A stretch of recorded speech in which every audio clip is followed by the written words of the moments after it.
I had to redo most of the backgrounds in my game because you just couldn't see what was going on. And what do I mean by this? Well, let's take a look at my old backgrounds. You'll notice one very distinct quality. It matches the characters almost exactly in rendering. It has little to no shading and is very heavy on the line art. Why is this an issue? I mean, it's visually cohesive and you want the characters to look like they fit in the world that you're creating.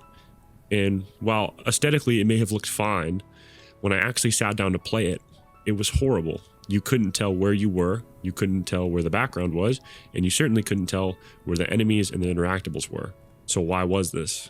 Well, it all came down to readability. Readability is just how quickly and clearly a player can tell what's going on, where they are in the world, and what they can do to respond to a situation. And my game was not readable at all. The fact that the characters in the backgrounds were rendered the same and very heavy on the line art made it extremely cluttered, and you couldn't separate the character from the world because there was no visual hierarchy guiding your eye to the important sections. There was no clear contrast between your character and the world, which made making decisions very difficult, especially in a fast-paced game like ours. So the solution was ultimately to paint my backgrounds.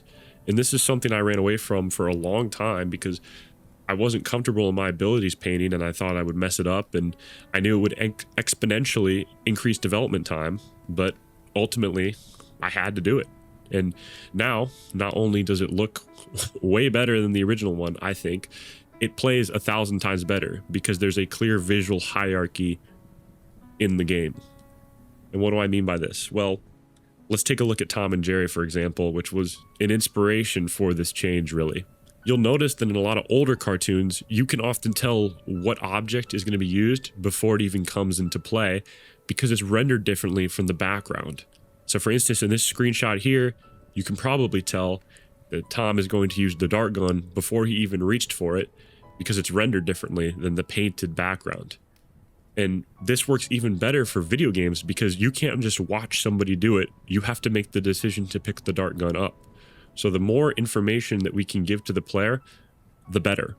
And the lesson that I ultimately learned from this was that my primary job as an artist isn't to be aesthetically pleasing, isn't to make something that looks great. Well, while that is certainly one of my jobs, the most important job that I have as a game artist is to be a communicator. My job is to simply communicate what the code and the systems are doing to the player as quickly and as clearly as possible, because you can have the best looking game in the world. But if it plays terribly, nobody's going to buy it.